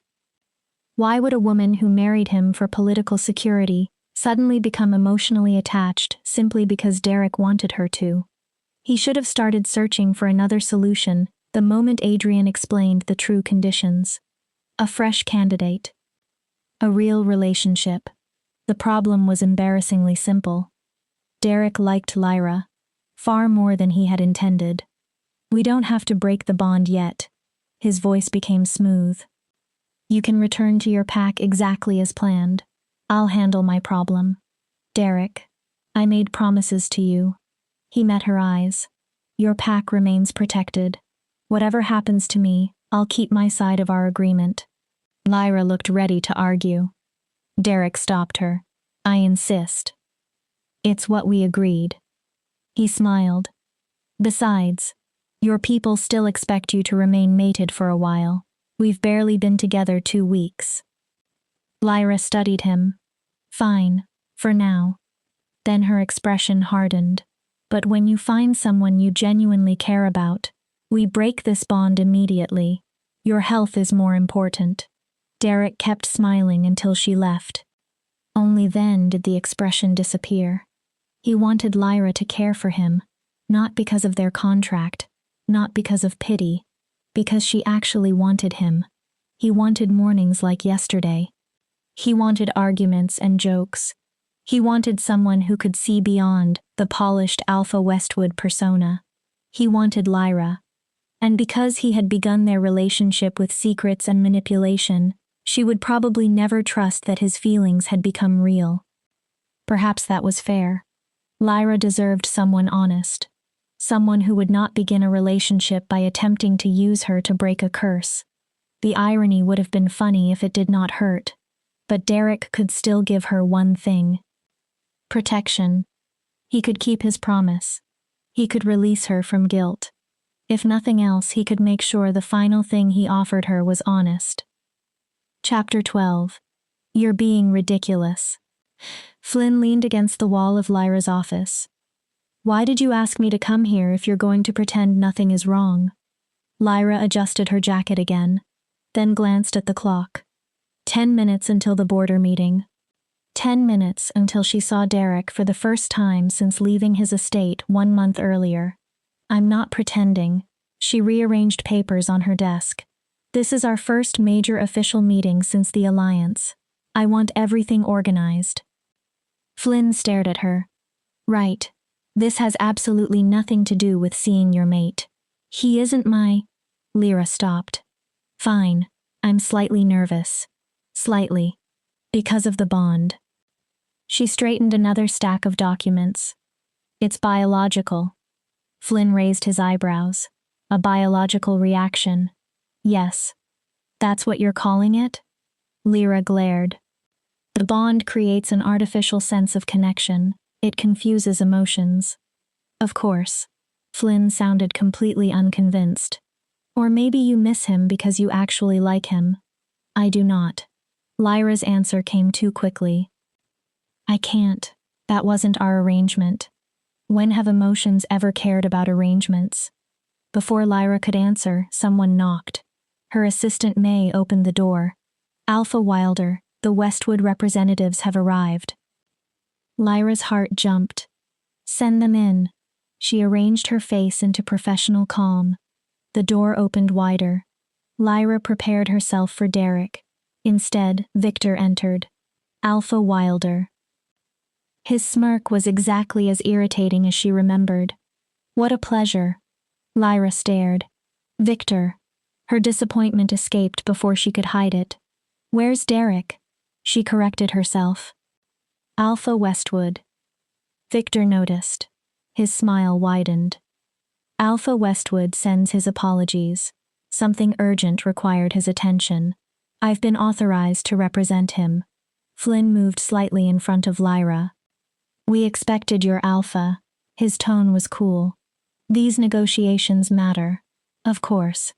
Victor's eyes remained on Lyra. But I have been fully briefed on every issue involving the eastern border. Lyra gestured toward the conference table. Fine, then let's begin. They sat. Lyra and Flynn on one side, Victor and an assistant on the other. Lyra tried not to acknowledge how disappointed she felt. Derek had not come. Instead, he had sent Victor, her former fiancé.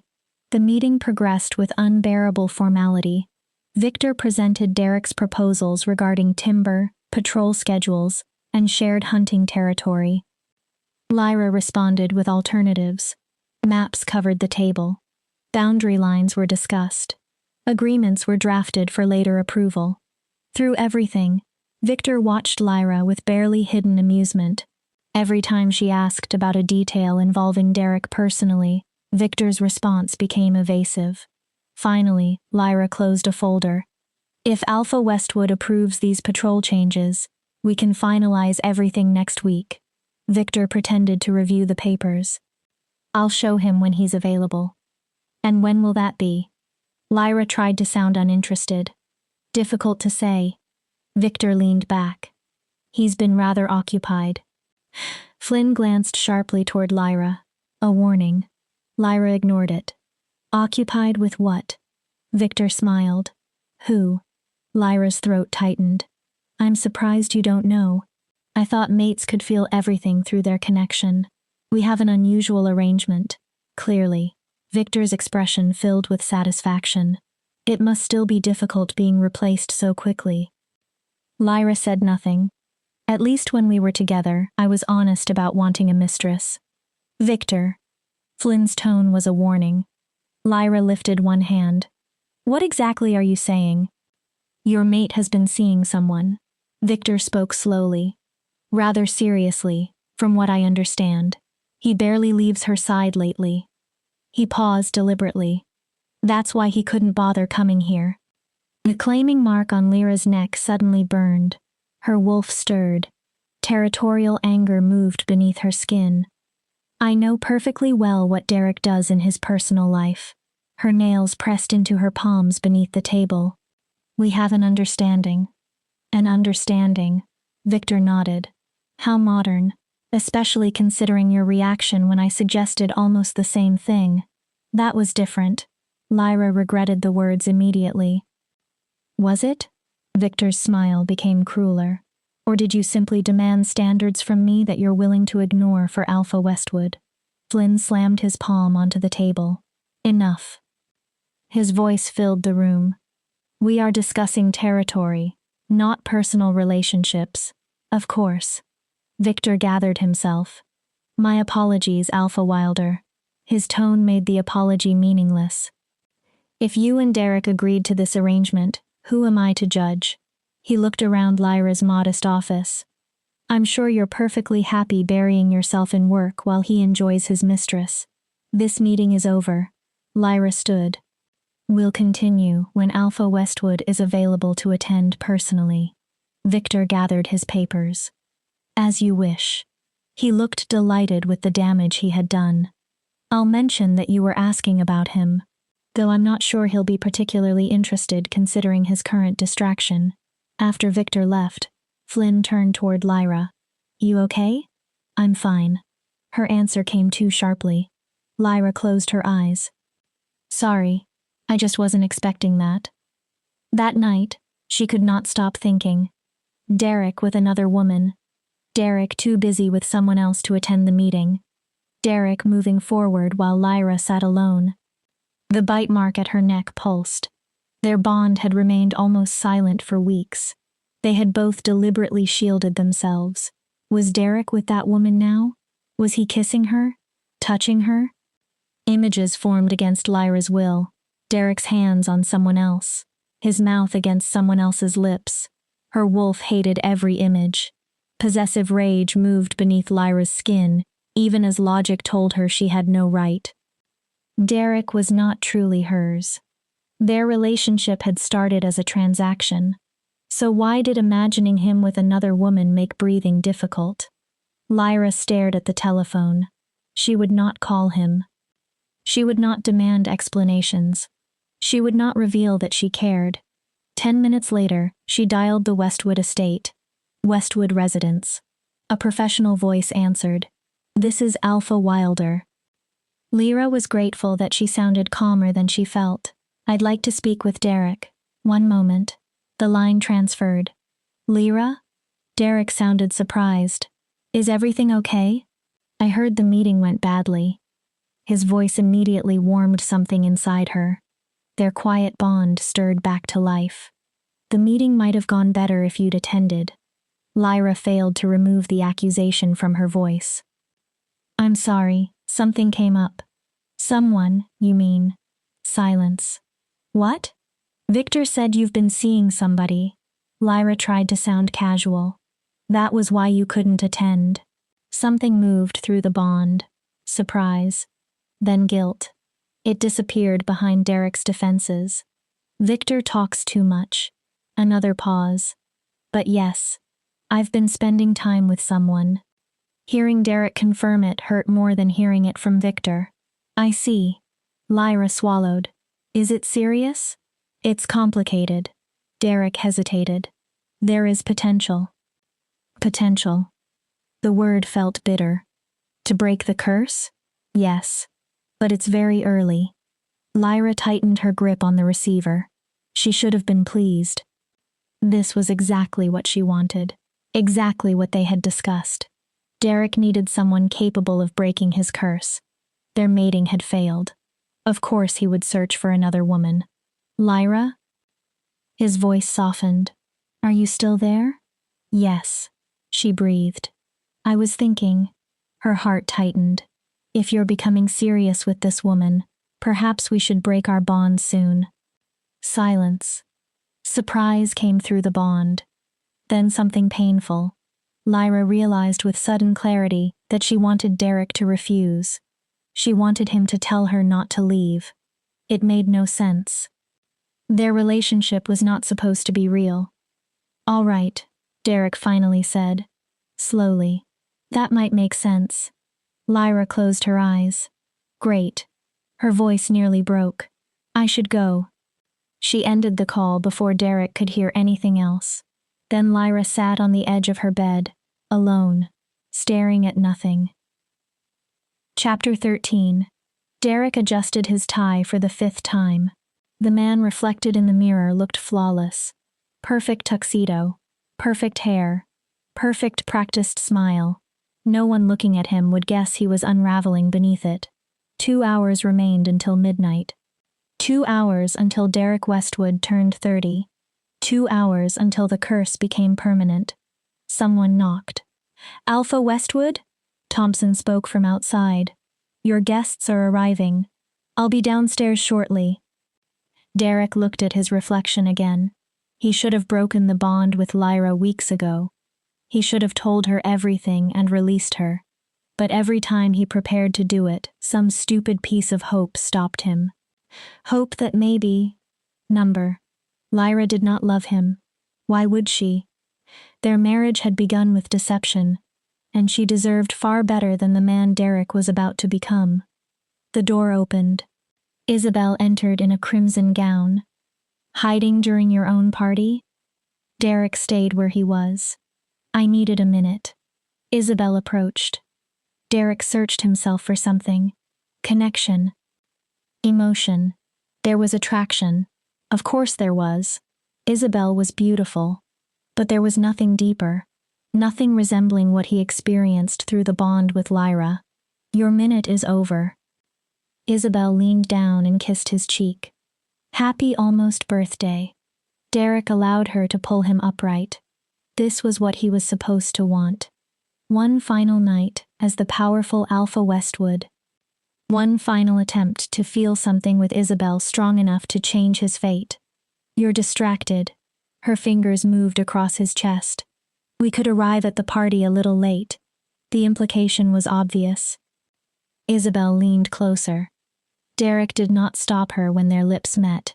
He kissed her deliberately. He concentrated on the sensation. Tried to manufacture something. Anything. All he could think about was Lyra. Her gray eyes. Her serious expression. The rare smile that transformed her face. Her strength. Her vulnerability. The fierce dedication she showed toward her pack. Was she coming tonight? Derek had told himself he invited Lyra so they could finally dissolve their bond. That was the sensible explanation. The truth was far less comfortable. He wanted to see her. Isabel pulled away. You're still not here with me. She frowned. What is it? Nothing. Derek reached toward her. Business. Well, perhaps we should talk about business. Isabel smiled. Considering I may become your Luna. Derek stopped. Is that what you want? What? The Luna position. Of course that's part of the appeal. Isabel did not attempt to hide her ambition. Derek studied her. And what about me? She blinked. Do you actually want me? Or the title? Isabel laughed. Come on, Derek. People at our level don't think that way. Relationships are alliances, mergers, you know that. Something cold settled in Derek. Do you love me? The words escaped before he could stop them. Isabel stared. Love? Answer. Derek's voice deepened. Do you love me? Not my family, not the Westwood name, not my territory. He touched his chest. Me. Isabel looked confused, then irritated. We're compatible. Our families fit together, and physically we'd be fantastic if you ever stopped holding back. She shrugged. Isn't that enough? It should be. A bitter laugh escaped Derek. It always was before. Then what's wrong? Isabel moved closer. Break your bond with that insignificant alpha tonight, and announce our engagement at the party. The timing would be perfect. Perfect. Derek almost laughed. Even if he wanted Isabel, which he increasingly understood he did not, there was no time left to establish another true mating bond before midnight. I can't. Can't? Her eyes hardened. Or won't. Both. Isabel went still. It's her. For the first time, genuine emotion appeared. Anger. You actually have feelings for that nobody with her pathetic little pack. Don't talk about Lyra like that. A growl entered Derek's voice. Why? She's nothing. Isabel scoffed. Not rich, not influential, not even conventionally beautiful. Stop. Derek's patience snapped. You don't know her. And you do? Isabel laughed. You had a business arrangement, a contract marriage. You told me that yourself. It became more complicated. No, Derek, it's simple. Her words cut deeper. You're throwing away an alliance with my family, my father's influence, my connections. She stared at him. For a woman who doesn't even want you. The words struck exactly where they were intended. Derek turned toward the window. Below, more guests arrived in luxury cars. Hundreds of people were gathering to celebrate a birthday Derek had come to fear. This conversation is finished. He moved toward the door. Go enjoy the party. I'm not leaving. Isabel stepped into his path. Not until you explain what is happening. Move. No. Derek tried to go around her. Isabel blocked him again. Her wolf-enhanced reflexes easily matched his increasingly human body. What is wrong with you? She looked him over. You've been different for months. Distracted. Her eyes narrowed. Weaker. The word hit harder than it should have. Get out of my way. Derek tried to push Alpha Force into the command. The power was no longer there. Isabel noticed. Make me. And suddenly Derek saw how pointless everything was. At midnight, the transformation would become permanent. The pack would sense his weakness. Someone would challenge him. Derek would lose. He could not even shift properly anymore. Everything he owned, everything generations of Westwoods had built, gone. And what had all that power created for him? An empire based on appearances. A life where almost everyone cared about what Derek represented rather than who he actually was. I'm leaving. His voice became quiet. Enjoy the party. He moved again. Isabel lost patience and shoved him. For a wolf, the push was nothing. Derek was barely a wolf anymore. He stumbled backward. His hand struck the corner of a heavy oak desk. Pain shot through his arm. Derek gasped. His wrist immediately began swelling. Isabel froze. I barely touched you. Her anger disappeared. What is happening to you? Nothing. Derek held the wrist against his body. I'm fine. You're clearly not. She moved toward him. Let me see. Leave. The force in Derek's rejection surprised both of them. Isabel stopped. Hurt appeared briefly in her face. Then anger covered it. Fine. She walked toward the door. Do what you want. But don't expect me to wait when you eventually come to your senses. She pulled the door open and walked out. Derek noticed several curious guests in the corridor. Wonderful. Soon everyone would be discussing his argument with Isabel. And perhaps his strange injury. His wrist throbbed. Already it was bruising in a way no healthy wolf's body should allow. Soon it would not matter. In a few hours, injuries like this would simply become normal. Derek stepped into the hallway. The grand staircase curved toward the foyer. Music rose from below. Hundreds of voices celebrated the very moment he feared. He moved instead toward the balcony overlooking the ballroom. From there, Derek could see everything: elaborate decorations, gourmet food, champagne fountains, an orchestra, alphas, business leaders, politicians, celebrities. Almost everyone considered important in their world had come to celebrate Derek Westwood, and not one of them truly knew him. The realization struck with brutal clarity. He had spent millions on this party, invited hundreds of powerful people, possessed wealth, status, admiration, and influence beyond anything most wolves could imagine. Yet almost none of it was real. Derek checked his watch. 1 hour and 20 minutes remained. He took one final look at the glittering ballroom, then turned away. Holding his injured wrist against his chest, Derek disappeared into the shadows and left everything behind. Chapter 14. Lyra stood near the edge of the ballroom. Her champagne remained untouched. She searched the crowd repeatedly for Derek. "He isn't here." Lyra turned. Ryder Blackwood stood behind her. "What do you mean he isn't here?" She frowned. "This is his birthday party. No one has seen him for a while." Ryder lowered his voice. "Apparently he argued with his girlfriend and disappeared." Alarm moved through Lyra. Derek had fought with the woman he was seeing, and midnight was almost here. When midnight came, the curse would become permanent. And no one followed him? The accusation escaped before Lyra could stop it. Ryder's expression hardened with worry. "We can't imprison the man inside his own party. Besides, Derek has been acting strangely for months. Because his powers are disappearing." Lyra kept the thought to herself. "What time is it?" Ryder looked at his watch. A little after 11. Lyra's heartbeat accelerated. Less than an hour. "I have to find him." She immediately moved toward the exit. "Lyra, wait." She ignored Ryder. There was no time. She had assumed Derek would be safe because he had found another potential mate. Now she was no longer sure of anything. Lyra closed her eyes. She focused on the bond. For weeks, both of them had kept the connection muted.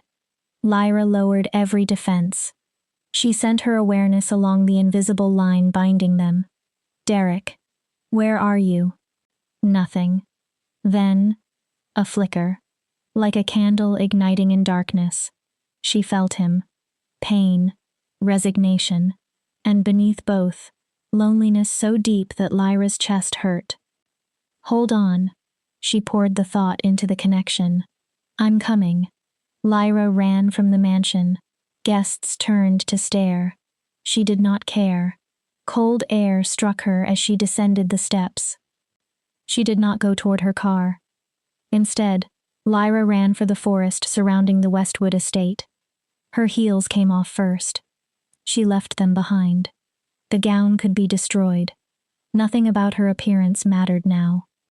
As soon as the trees concealed her, Lyra allowed the shift. Bones changed. Muscles contracted and expanded. Gray fur spread across her body. The transformation was rapid, controlled, powerful. Moments later, Lyra stood on 4 legs. Her senses sharpened. The entire forest opened around her. And there, Derek's scent, fresh enough that he could not be far ahead. Lyra ran. Her wolf crossed terrain no car could follow. The bond pulled her in the correct direction, like a compass. Stronger with every mile. She pushed herself harder. Trees blurred. Moonlight flashed between branches. The ground climbed into the foothills. Lyra did not slow. "Hold on. I'm coming." Derek's trail became stronger. Fresher. Finally, lights appeared between the trees. A modern cabin stood near the edge of a cliff. Its silver gate remained open. Derek's car sat carelessly in the circular drive. Lyra approached. Through enormous windows, she saw him. Derek sat near the fire. His shoulders were bent, defeated. Lyra shifted back at the forest's edge. Cold air touched her bare skin. Her destroyed dress remained somewhere miles behind her. For half a second, Lyra considered the situation. Then she started walking. Dignity could wait. The front door was locked. Lyra knocked. No response. She stepped backward, then drove her foot into the wood beside the lock. The frame cracked. One more kick sent the door flying inward. Warm air rushed over her. The cabin smelled of whiskey and dying fire. Derek sat on the floor with his back against a leather sofa.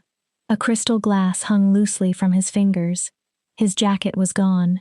His tie hung open. His hair was disordered. "You're too late." He did not turn.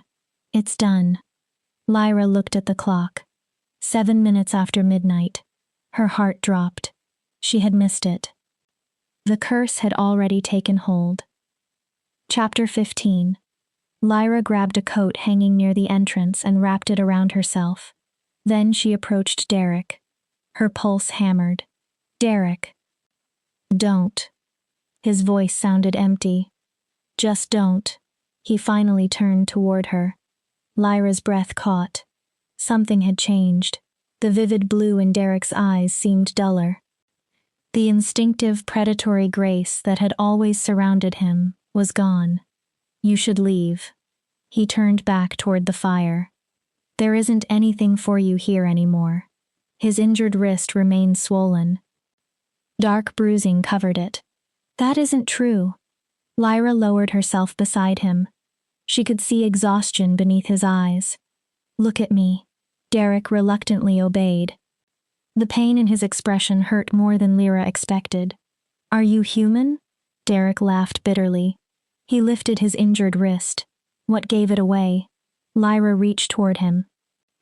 "It'll be okay." Derek pulled his hand away. "I'll help you. By tomorrow, someone will challenge for my territory." His voice remained flat. "And I'll lose." He looked toward his wrist. "How could I possibly win? I can't even shift." He gestured toward the cabin. "My pack, my position, everything I built." His mouth twisted. "And inherited." Derek stared into the fire. "Gone. Then we'll begin again." Lyra spoke firmly. "Together." Derek's eyes widened. Hope appeared for an instant, then disappeared. "There is no together." "What are you talking about?" "I'm releasing you from the bond." Derek looked directly at her. "Our contract is finished." Lyra's anger rose. "You can return to your pack and find someone suitable." "That isn't your decision." "Yes, it is." Derek placed his glass down sharply. "This was business. Remember?" He gestured toward himself. "I can no longer fulfill my end of the agreement. I can't protect your people. I didn't come here because of my pack." Derek looked at her. "Didn't you?" His bitterness surfaced. "You chose me because of my resources. Those resources mean nothing if I can't even remain alpha." "I don't care." "Lyra, I know our world." His voice softened. "I know what happens to weak wolves." He looked down. "And I will not make you carry me when I fall." Lyra watched him. Then finally understood. This was not only pride. Derek was trying to protect her. Even now, even while believing he had lost everything, he was trying to send her away before his weakness could damage her life. Lyra leaned forward and kissed him. Derek froze. For one breath, neither moved. Then instinct won. His good hand rose to her face. He kissed her back. Their dormant bond burst awake. Lyra poured everything she could not explain into the contact. All the longing she had denied. All the fear. All the certainty that had finally brought her here.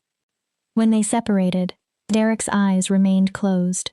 His breathing was uneven. "What are you doing?" His voice was rough. "I choose you." Lyra did not hesitate. Human or wolf?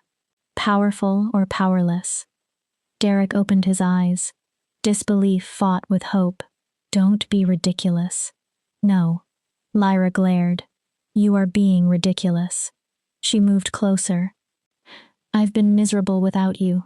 I kept telling myself it was the bond, biology, magic. She shook her head. But it wasn't only that. It was never only that. Yes, it was.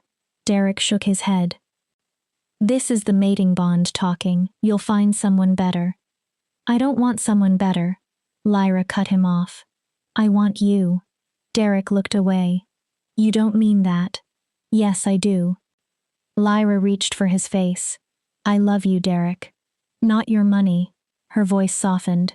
Not your territory. Not your power. She held his gaze. You. Derek stared. Emotions crashed through their connection. Hope, fear, longing, and underneath all of them, an overwhelming belief that he did not deserve what she was offering. It doesn't matter. His voice sounded forced. I don't deserve you. I never did. Lyra caught the important part. That wasn't a no. Derek said nothing. How do you feel? She moved closer. Do you love me? It doesn't matter. It matters to me. Lyra touched his chin and turned his face toward hers. Tell me you don't love me. Derek's breath stopped. Tell me you don't want this. She held his gaze.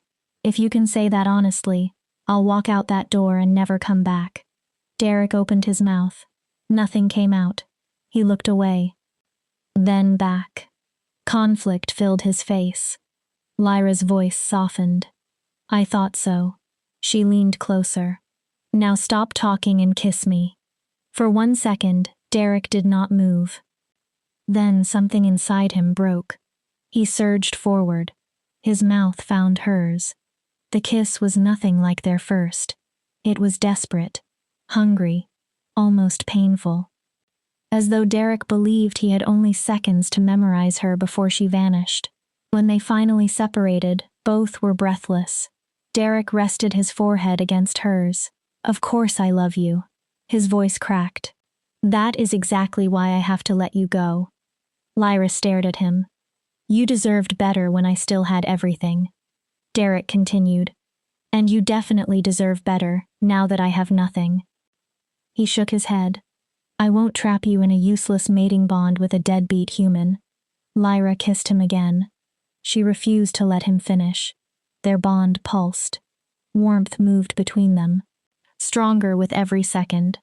Then Derek suddenly gasped. He pulled away. What? Lyra immediately looked him over. What's wrong? Derek was staring at his injured wrist. Lyra followed his gaze. The swelling was changing, receding. The dark purple bruises faded. Purple became yellow. Yellow disappeared. Derek. Lyra's heartbeat raced. Derek flexed his fingers. His eyes widened. It's healing. He sounded almost afraid to believe it. I don't understand. His fingers moved again. It was supposed to be too late. Lyra thought rapidly. What if turning 30 didn't mean the curse could never be broken afterward? Derek looked at her. What if it only meant you'd become human at 30? Maybe everyone in your family assumed you had to break it before then because... Derek kissed her before she could finish. His arms wrapped around her. Strength returned to his grip. Lyra laughed against his mouth. You're insane. Derek breathed the words between kisses. Completely insane for choosing me after everything I've done. I know. Lyra smiled.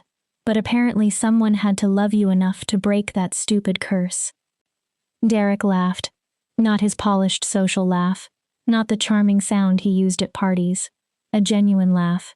Free. He rested his forehead against hers. The mating bond hummed with a peace Lyra had never known it could hold. Happy birthday, Derek. She moved into his arms. Derek held her securely. Best one yet. Outside the cabin, moonlight covered the mountains in silver. Inside, two wolves who had found each other through the least romantic arrangement imaginable remained wrapped in each other's arms. Their future was no longer controlled by a council deadline, no longer threatened by an ancient curse, no longer defined by the contract that had first brought them together. What remained between them was something neither had been able to negotiate, purchase, or force: love, freely offered and freely returned.